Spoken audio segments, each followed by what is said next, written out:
رضی اللہ تعالیٰ عنہ کو حضرت عمر رضی اللہ تعالیٰ عنہ نے اپنے دور خلافت میں کسی تقاضے پر بھیجا. جو واپسی کا دن تھا، واپس آنے کا، بیوی صاحبہ کھڑی ہوئی تھی انتظار میں کہ بھی آئیں گے باہر سے، کیونکہ ملک سے باہر گئے ہوئے ہیں، شام گئے ہوئے ہیں. شام سے وہاں کے کپڑے، وہاں کے جوتے، وہاں کی چیزیں ہماری جماعت والی بیچارے کر لیتے ہیں. ہاں، ہم دیکھتے رہتے اپنے آپ بنگلے والی مسجد میں. ابھی آنے چند دن پہلے میں اوپر چھت پہ ٹہل رہا تھا، فجر کا بیان ہو رہا تھا، دیکھے کہ بھائی کیا کر رہا مجمع ہمارا.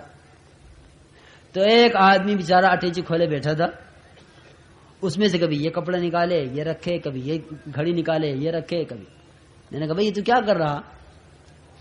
کہنے لگا جی کچھ نہیں، گھر جا رہا تھا، کچھ سامان لے لیا ابھی بچوں کے لیے.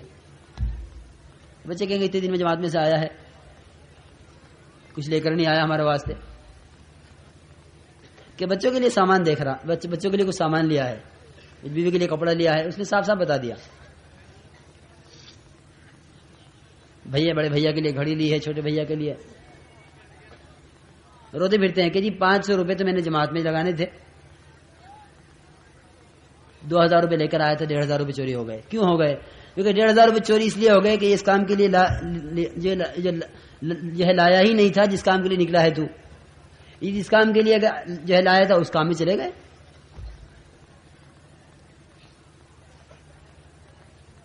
تو یہ کہہ کہ وہ بیٹھا ہوا اپنا سامان دیکھ رہا تھا. میں نے اس سے کہا، میں نے کہا اس وقت تجھے اس مسجد کے عمل سے اس سامان میں مشغول کیا ہوا ہے. کہ اچھا جی میں بند کر دیتا ہوں. میں نے کہا دیکھ تو بند تو کر دے گا، لیکن تو بیان میں بیٹھا بیٹھا ہی سوچتا رہے گا کہ یہاں مرکز سے روزانہ ٹیچی اٹھتی ہے کسی نہ کسی کی، روزانہ چوری ہوتی ہے، میرے سامان کا پتہ نہیں کیا ہو رہا ہوگا.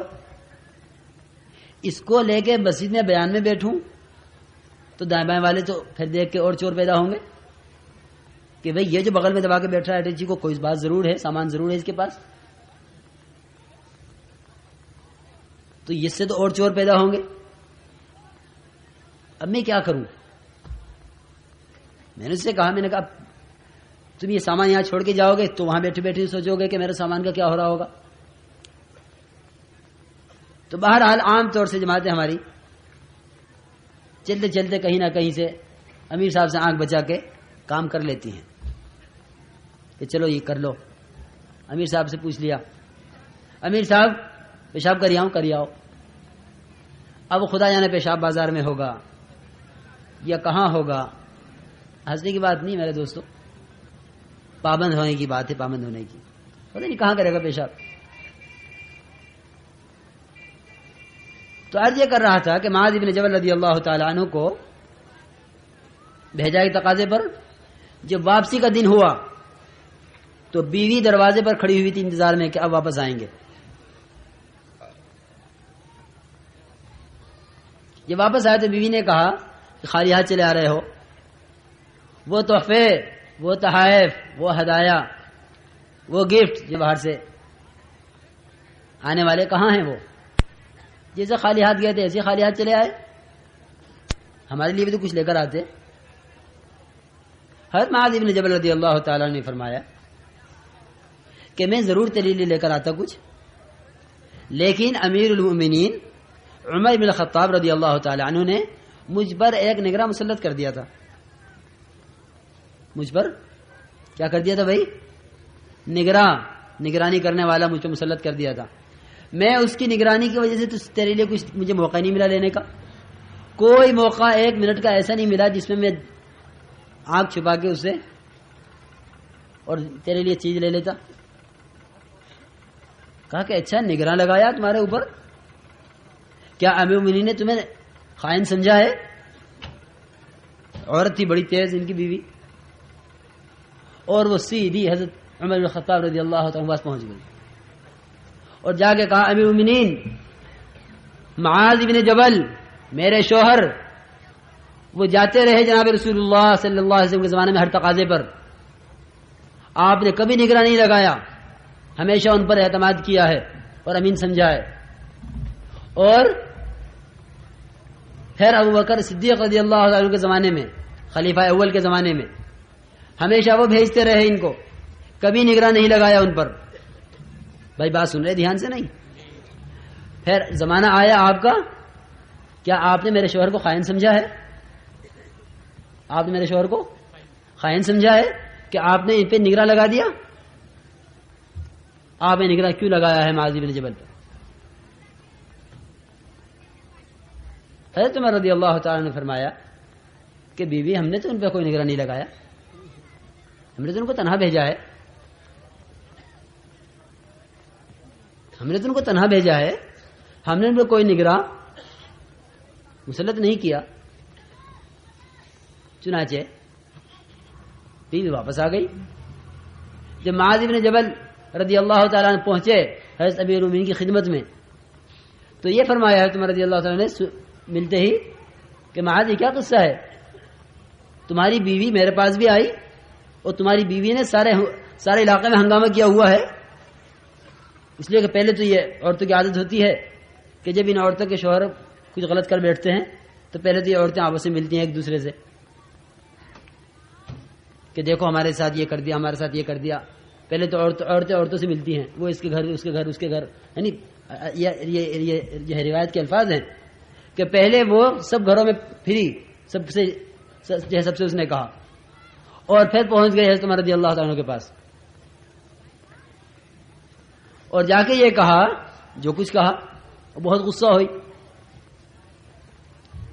حضرت عمر رضی اللہ تعالیٰ نے پوچھا معاذ ابن جبل رضی اللہ تعالیٰ عنہ سے کہ معاذ کون نگراں تم پر ہم نے لگایا ہے؟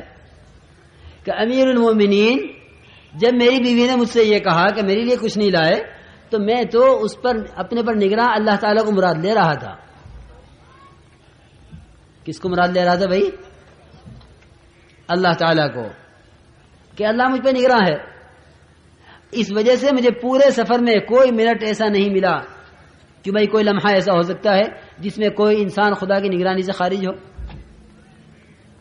کہ بھائی فلاں آدمی اللہ کی نگرانی میں نہیں ہے.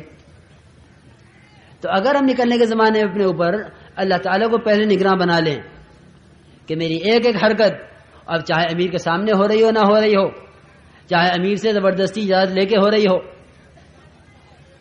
کہ امیر صاحب دیکھو یا تو دے دو اجازت ورنہ میں چلا جاؤں گا جماعت توڑ کے. امیر صاحب نے کہا بھائی اب تو جائے گا جماعت سے بھی جائے گا، چلو دے دو اجازت اس کو. ہم نکلے ہیں خدا کی دین کے لیے، ہم نکلے ہیں خدا کی راہ میں، ہم نکلے ہیں جناب رسول اللہ صلی اللہ علیہ وسلم اور آپ کے صحابہ کی سنت کو زندہ کرنے کے لیے. آپ کے طریقے پر ہمارا گشت جناب رسول اللہ صلی اللہ علیہ وسلم کے گشت کی طرح ہے، ہماری تعلیم آپ کی تعلیم کی طرح ہے، ہماری خدمت آپ کی خدمت کی طرح ہے، ہمارا ایک ایک عمل وہ جناب رسول اللہ صلی اللہ علیہ وسلم کے طریقے پر ہوگا. نکل کر ہر آدمی خود سوچ لے کہ میں کون کون سے وہ کام کر رہا جو جناب رسول اللہ صلی اللہ علیہ وسلم طائف میں نہیں کیے، جو آپ نے عکاظ اور ذوالمجنہ کی کہ بازاروں میں اور جو ہے نمائشوں میں نہیں کیے. میں کیا کر رہا ہوں یہ نکل کر خود اندازہ کرے ہر ایک.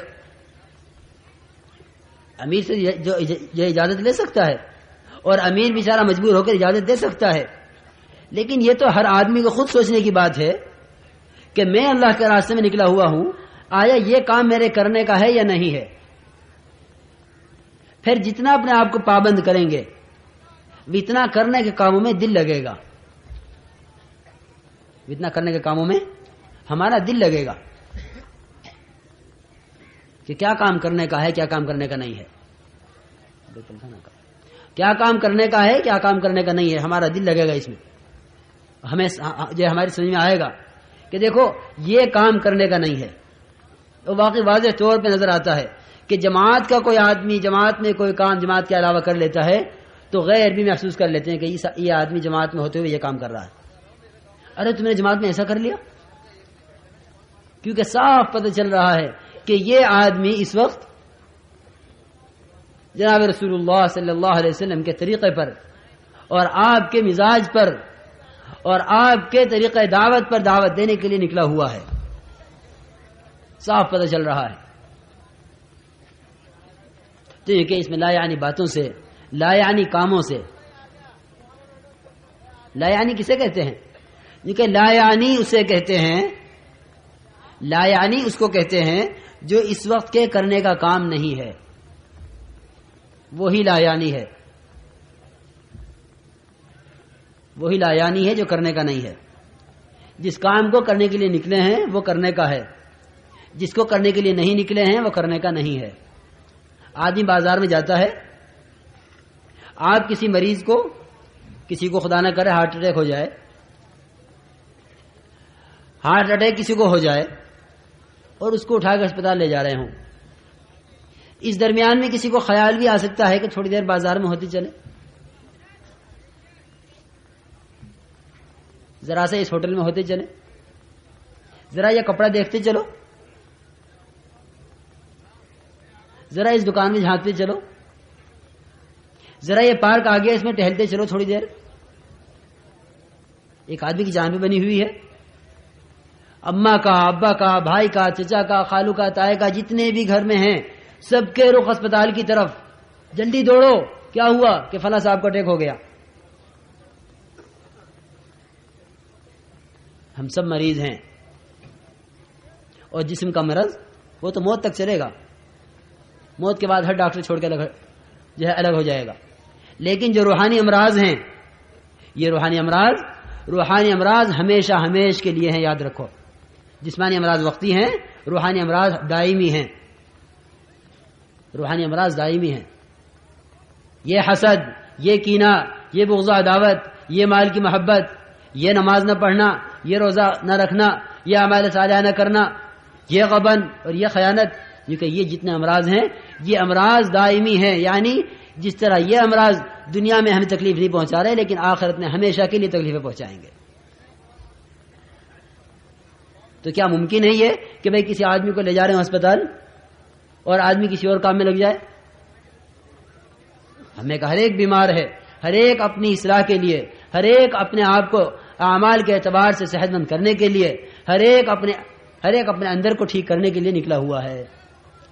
اس میں کسی کو خیال نہ آئے کسی لا یعنی کام کا۔ اور لا یعنی کب ہوتی ہے؟ کہ جب آدمی کو فرصت مل جاتی ہے کرنے کے کاموں سے۔ اپنے آپ کو مشغول رکھنا مستقل عمل ہے۔ اب گشت میں، اب تعلیم میں، اب ذکر میں، اب تلاوت میں، اب انفرادی دعوت میں مستقل اپنے آپ کو مشغول رکھنا ہے، تاکہ مستقل مشغول رکھنے سے مستقل لا یعنی کاموں سے، لا یعنی باتوں سے جو ہے محفوظ رہے۔ پھر لا یعنی بات ہی نہیں، صرف نگاہ لا یعنی کام کر سکتی ہے، کان لا یعنی کام کر سکتے ہیں، ہاتھ لا یعنی کام کر سکتے ہیں۔ زبان کی لا یعنی کیا ہے؟ کہ وہ بولے جو یہاں بولنے کا جو یہاں بولنا نہیں ہے۔ ہم نکلے ہیں ایمان بنانے کے لیے، ایمان کے خلاف کوئی جملہ زبان سے نہ نکلے، ایمان کے خلاف کوئی جملہ زبان سے نہ نکلے، کہ وہ جملہ جو ایمان میں ضعف لائے گا، وہ جملہ اپنی مقام پر رہتے ہوئے ایمان میں اتنا ضعف نہ لاتا جتنا یہ ایمان کی محنت کے لیے نکلنے کے بعد ایمان میں ضعف لائے گا۔ ایمان کے راہ میں نکلا ہوا ہے ایمان کو بنانے کے لیے، کیونکہ اس وقت ایمان کے خلاف جو بولے گا وہ ایمان کو جتنا دھچکا پہنچائے گا اور وہ ایمان کو جتنا کمزور کرے گا۔ جس طرح کہ اس وقت خدا کے راہ میں نکل کر اس وقت کا ذکر، اس وقت کی تلاوت، اس وقت کی تسبیحات، اس وقت کا گشت، اس وقت کی تعلیم، کیونکہ یہ ایک ایک عمل، اور بقوما یوسف رحمۃ اللہ علیہ کے کہ یہ ایک ایک عمل اعمال اس طرح کروائے گا، اعمال اس طرح کروائے گا جس طرح برسات میں سبزہ اگتا ہے۔ یہ کیا ہو رہا ہے کہ بارش ہے، موسم ہے، اس طرح یہ اعمال کا موسم ہوگا، کیونکہ اس وقت نکلنے کے زمانے میں تاجر کے ساتھ تجارت نہیں، کاشتکار کے ساتھ اس کی زراعت نہیں، اس کی کاشتکاری نہیں، ملازمت چھوڑ کر ہر آدمی چیزوں کے نقشے سے اعمال کی فضا میں آیا ہوا ہے، ہر آدمی چیزوں کے نقشے سے نکل کر اعمال کی فضا میں آیا ہوا ہے۔ اس لیے ہر ایک آدمی اپنے آپ کو پابند بنا کر چلائے گا۔ تو نکلنے کے زمانے میں یہ چند کام اہمیت سے کرنے کے ہیں، گشت ہو رہے ہوں، تعلیم ہو رہی ہو، تسبیح و تلاوت ہو رہی ہو، انفرادی اجتماعی ملاقاتیں، دعوت دی جا رہی ہو، ہم یہاں سے نکلنے کے بعد سے ومن یخرج من بیتہ مہاجرا الی اللہ ورسولہ ثم یدرکہ الموت فقد وقع اجرہ علی اللہ، کیونکہ جو آدمی نکل لیا گھر سے اللہ کے اور اللہ کے رسول کی طرف ہجرت کر کے، کیونکہ اس پر اجر ملنا شروع ہو گیا کہ نہیں جی دیکھو میرے دوستو، وقت تو جب سے لگائیں گے جب جماعت وہاں پہنچ جائے گی جہاں کا رخ بنا ہے، لیکن جب سے گھر سے نکل چکے ہیں اس وقت سے لے کر گھر پہنچنے تک ہمیں درمیان میں کوئی کام ایسا نہیں کرنا ہے کہ یعنی کہ جب جماعت میں پہنچ جائیں گے وہاں جماعت شروع ہوگی، نہیں، جب سے جماعت میں نکل چکے ہیں، گھر سے نکل چکے ہیں۔ اللہ تعالیٰ قرآن پاک میں یہ نہیں فرما رہے تم اسٹیشن پہنچ جاؤ گے یا جہاں کا رخ بنا ہے وہاں کے اسٹیشن میں جا کے اتر جاؤ گے تب جماعت میں شمار کیے جاؤ گے، نہیں، من یخرج من بیتہ سے بات شروع ہو رہی ہے، جو اپنے گھر سے نکل گیا اس کے لیے اجر شروع ہو گیا۔ ہم جس علاقے میں جائیں گے اس علاقے میں مختلف قسم کے لوگ ہوں گے، وہاں علماء بھی ہوں گے، وہاں صلحاء بھی ہوں گے، وہاں بڑے بڑے تاجر بھی ہوں گے، وہاں بڑے بڑے زمیندار بھی ہوں گے جنہیں ہم بڑا بڑا کہتے ہیں۔ سب سے پہلی بات تو بنیادی میرے عزیز دوستو یہ ہے، ہم دنیا کے کسی کونے میں چاند پر پہنچ جائیں یا دنیا کے کسی علاقے میں پہنچ جائیں، بڑے سے بڑے مالدار کے پاس، بڑے سے بڑے وزیر کے پاس، بڑے سے بڑے صدر کے پاس، بڑے سے بڑے نقشے والے کے پاس، بڑے سے بڑے اکثریت والے کے پاس، بڑے سے بڑے باغ والوں کے پاس، بڑے سے بڑے کارخانے والوں کے پاس، صنعت کاروں کے پاس، جہاں پہنچ جائیں اس بات کا ہر ایک اپنے دل میں یقین رکھے، ہر ایک اپنے دل میں اس کے استحضار رکھے کہ خدا کی قسم میں جس نقشے کو لے کر جا رہا ہوں یہ نقشہ انبیاء والا نقشہ ہے اور اس سے بڑا کوئی نقشہ ہو نہیں سکتا، یہ سب سے بڑا نقشہ ہے اور یہ ہمیشہ کی کامیابی کا نقشہ ہے۔ اس یقین کے ساتھ ہر آدمی چلے۔ میاں ان سے کیا بات کریں، یہ تو بہت بڑے تاجر ہیں، ان کے پاس کہاں فرصت ہوگی؟ جو تاجر کے پاس تجارت کا نقشہ لے کر جا رہا ہے وہ دعوت کا نقشہ، اور جو داعی، جو دعوت دینے والا، جو جماعت میں جانے والا متاثر ہو کر جا رہا ہے وہ متاثر کر نہیں سکتا، یہ تو مدعو ہو کے جا رہا ہے۔ داعی تو وہ تاجر بنا، داعی تو وہ کاشتکار بنا، داعی تو وہ صدر صاحب بنے، اگر تم متاثر ہو کے جا رہے ہو تو تم مدعو ہو، داعی نہیں ہو۔ ہمیں داعی بن کر جانا ہے، اور داعی بننا کسے کہتے ہیں؟ جو کہ داعی بننا اسے کہتے ہیں کہ قوم شعیب میں جاؤ تو ان کی تجارت کے خلاف، قوم سبا میں جاؤ تو ان کے باغات کے خلاف، قوم نوح میں جاؤ تو ان کی اکثریت کے خلاف، قوم سمود میں جاؤ تو ان کی صنعتوں کے خلاف، کیونکہ ہر ایک کے خلاف تم اپنا سب سے بڑا نقشہ لے کر جاؤ۔ کسی کے پاس اس کے نقشے سے متاثر ہو کے مت جانا۔ ہاں اتنی بات ضرور ہے کہ ہمارے دل میں تو ان کی بڑائی نہیں، لیکن کیونکہ ان کے دل میں ان کی اپنی بڑائی ہے، ان کے دل میں ان کی اپنی بڑائی ہے، اگر ہم نے ان کی بڑائی کا لحاظ نہ کیا تو ہمارے دعوت کے دینے میں رکاوٹ بنے گی۔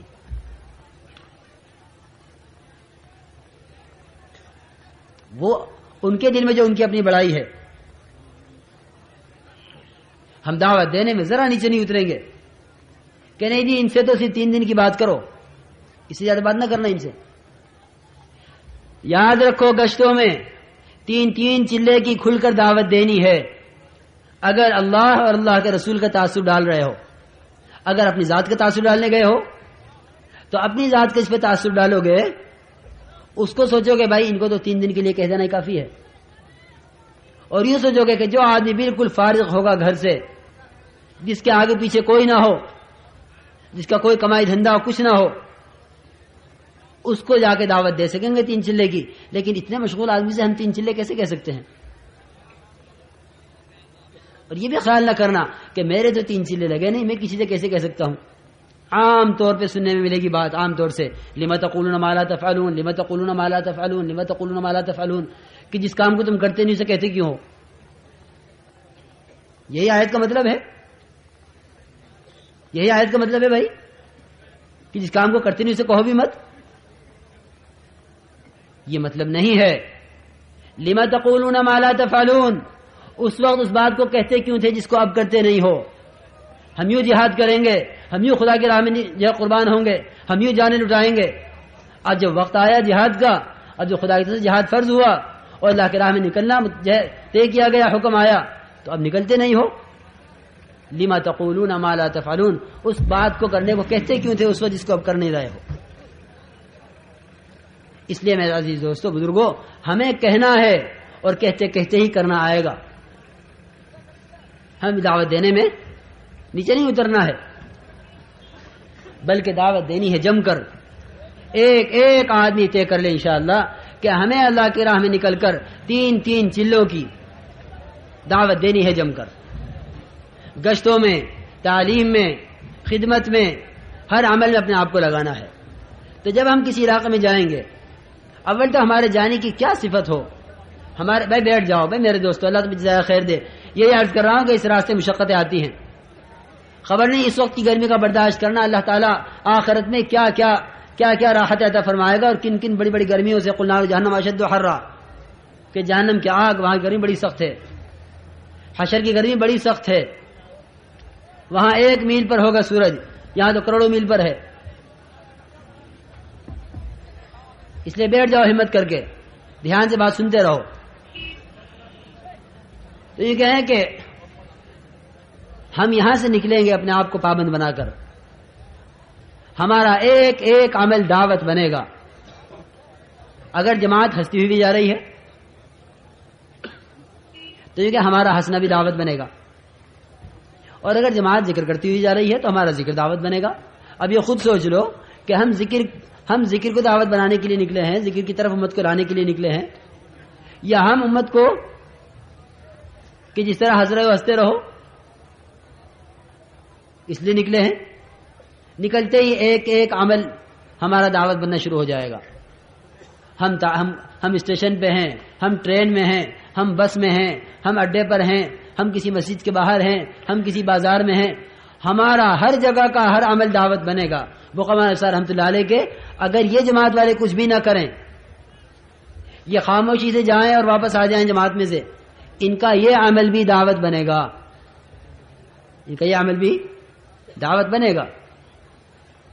کیونکہ جب ہم اللہ کی راہ میں نکل کر دعوت دیں گے تو ایک تو ہم اپنی دعوت دینے میں کسی سے متاثر نہیں ہوں گے، اور ایک اللہ کے راستے میں نکل کر ہمیں کسی کا مدعو نہیں ہونا ہے، بلکہ ہمیں داعی بننا ہے اور ہر ایک کو داعی بنانا ہے. مدعو بننا کسے کہتے ہیں؟ کہ علاقے میں داخل ہوتے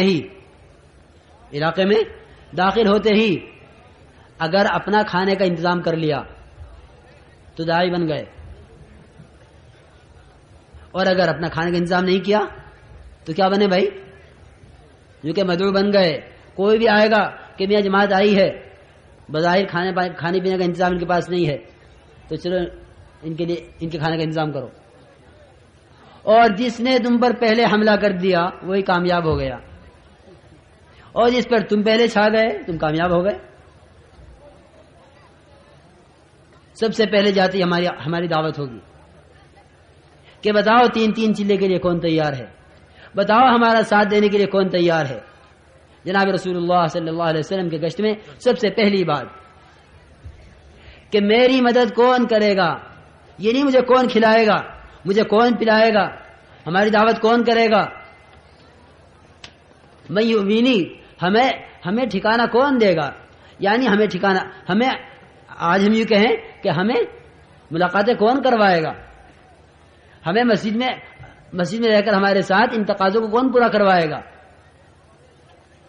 تو یہ کہ جاتے ہی ہمیں اپنا کھانا پکا لینا ہے، اپنا کھانا ہمیں خود پکا لینا ہے جاتے ہی، تاکہ علاقے والے یوں نہ سمجھے کہ ان کے پاس کھانے کو نہیں ہے. تو جو اپنا کھانا پکا کر لے آئیں گے ان کی تشکیل ہم نہیں کر سکیں گے. جب ان کی تشکیل کا وقت آئے گا وہ یوں کہیں گے کہ دیکھو ہماری بلی ہمیں ہی میاؤں، کیوں بھائی ہوگا نہیں، ہم نے تو انہیں کھانا کھلایا اور یہ ہماری تشکیل کر رہے. ہم داخل ہوتے ہی اگر ہم نے داخل ہوتے ہی اپنا کھانا نہ بنایا، بھائی یہ کیا ہو رہا ہے، میرے دوستو بیٹھ جاؤ اللہ جزائے خیر دے، بھائی ان کو بٹھائیے ذرا خوشامد کر کے، بھائی جو جہاں کھڑا ہے وہیں بٹھا دو. تو یہ کہے کہ ہم جاتے ہی اپنا کھانا بنا لیں گے، خدمت کے ساتھ ہی جاتے ہی متعین کر لیں گے کہ بھائی یہ خدمت والے ہیں، جاتے ہی متعین کر لیں گے. اور جب کوئی آئے گا محلے والا کہ بھائی کھانا کر، ہمارا کھانا تیار ہے، پک رہا ہے، ہم تو تمہارا اس مقصد کے لیے آئے ہیں، تو ایک تو جاتے ہی اپنے آپ کو فارغ کر لینا ہے ان کے کھانوں سے، ان کے سامان سے. اور ایک میرے دوستو اسی میں سے یہ بھی ہے کہ کسی سے کسی چیز کا سوال نہ ہو. جو کہ جب کسی چیز کا سوال کیا جاتا ہے تو سوال کرنے سے دل پھٹتے ہیں. ایک تو کسی کے کام آنا، اپنی چیز کسی کو دے دینا استعمال کے لیے، ایک ہے کسی سے سوال کرنا، آپس میں سوال ایک دوسرے سے یہ بھی نہ ہو، اور علاقے میں جا کے علاقے والوں سے سوال کہ جی ہم وہاں سے چلے ہیں، برتن نہیں لا سکے ہیں، ذرا برتن کا انتظام کر دو، ہم وہاں سے چلے تھے یہ چیز نہیں لا سکے، اس کا انتظام کر دو، ہمارے ایک ساتھی کے پاس اب سردی آ رہی ہے کہ بھائی رضائی نہیں ہے، ذرا ایک رضائی کا انتظام کر دو. جناب رسول اللہ صلی اللہ علیہ وسلم نے صحابہ سے بیعت لی ہے اس پر کہ کسی سے سوال نہیں کرو گے، کیونکہ ہم میں سے ہر ایک کا یہ حال ہو گیا تھا. صحابہ فرماتے ہیں کہ ہم میں سے ہر ایک کا یہ حال ہو گیا تھا کہ اگر اس کا کوڑا بھی گر جاتا تھا اس کی سواری سے تو وہ سواری کو بٹھاتا تھا، اترتا تھا، کوڑا اٹھا کے خود کوڑا اٹھا کر لے جاتا تھا اپنا. حضرت ثوبان رضی اللہ تعالیٰ عنہ یہ عہد کر لیا کہ بھئی کسی سے سوال نہیں کروں گا، یہ عہد کر لیا تھا،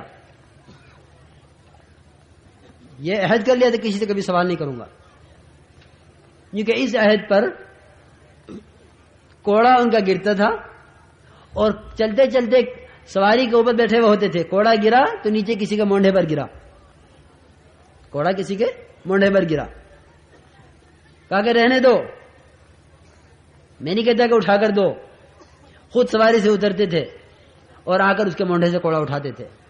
روایت میں اسی طرح ہے کہ ہمیں سوال کرنے کو منع کیا ہے، کیونکہ وہ تھے جنہوں نے طے کیا تھا کسی سے سوال نہیں کرنا. ساری دنیا میں دعوت ان سے پہنچی ہے. قیصر اور کسریٰ جیسے مالدار اس پر زیر ہوئے ہیں کہ تم کسی سے سوال نہ کرو. کسی سے سوال نہ کرنے کا کیا مطلب ہے کہ جو کسی سے سوال نہیں کرتا اللہ اس کا کفیل ہوتا ہے. جو آدمی سوال کا دروازہ کھول لیتا ہے اس پر فقر کا دروازہ کھل جاتا ہے، اور جو آدمی غنا اختیار کر لیتا ہے اس پر اللہ تعالیٰ کی طرف سے مال کا دروازہ کھل جاتا ہے. وَمَن يَسْتَغْنِ يُغْنِهِ اللَّهُ. تم لوگوں کے پاس جو کچھ ہے اس سے جو ہے لاپرواہ ہو جاؤ تو اللہ تعالیٰ کے پاس جو کچھ ہے اللہ تعالیٰ اس کے دہانے تم پہ کھول دے گا. تو کسی سے کسی چیز کا سوال نہیں کرنا. میں آپ کی چیز استعمال کر لوں، میں آپ کا یہ لے لوں، میں ذرا یہ لے جاؤں، کیونکہ اس سے آپس میں دل پھٹیں گے. ہر ایک کی اپنی ضرورت کی چیز اپنے ساتھ ہونی چاہیے. اجتماعی چیز برتن ہیں، اجتماعی چیز بے شک برتن ہیں، لیکن بعض چیزیں ضرورت کی ہوتی ہیں، ہر ایک کی اس کی اپنے اپنے ساتھ ہو. سامان اتنا ہو جتنا اٹھا کر چل سکو. دیکھو یاد رکھو یہ اصول ہے یہ کہ داعی کا سامان اتنا ہونا چاہیے جس کو اٹھا کے چل سکے. ہجرت میں جناب رسول اللہ صلی اللہ علیہ وسلم کا سامان کتنا تھا، کھانا کتنا تھا. ہمارے ساتھ یہ بڑے بڑے بادی سے بڑا اسٹوپ، یہ پکانا ہے، یہ پکانا ہے، یہ پکانا ہے، گھر پہ یہ کھاتے تھے، یہ کھاتے تھے. کھانا اتنا تھا جتنا بلال کی بغل چھپا لے، بلال کی بغل جتنا چھپا لے، اتنا کھانا. کہ اتنا کھانا آیا تھا کہ جو ابت بلال میں آ جائے، بلال کی بغل میں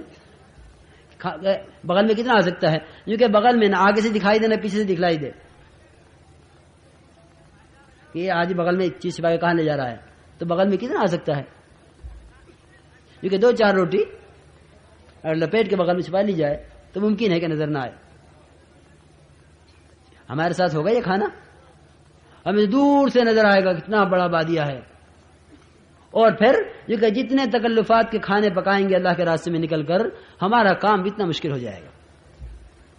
ہمارے کام کا مزاج، ہمارے کام میں قوت، ہمارے کام کے اندر ترقی جو ہے وہ سادگی کے ساتھ ہے.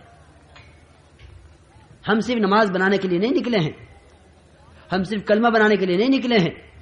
والی آثار رحمۃ اللہ علیہ فرمایا کرتے تھے کہ اس کام کے ذریعے سے امت کو وہاں پہنچانا چاہتا ہوں جہاں جناب رسول اللہ صلی اللہ علیہ وسلم امت کو بنا کر چھوڑ کر تشریف لے گئے تھے. نماز کے اعتبار سے، کلمے کے اعتبار سے، اخلاق کے اعتبار سے، معاشرے کے اعتبار سے، معاملات کے اعتبار سے، عبادات کے اعتبار سے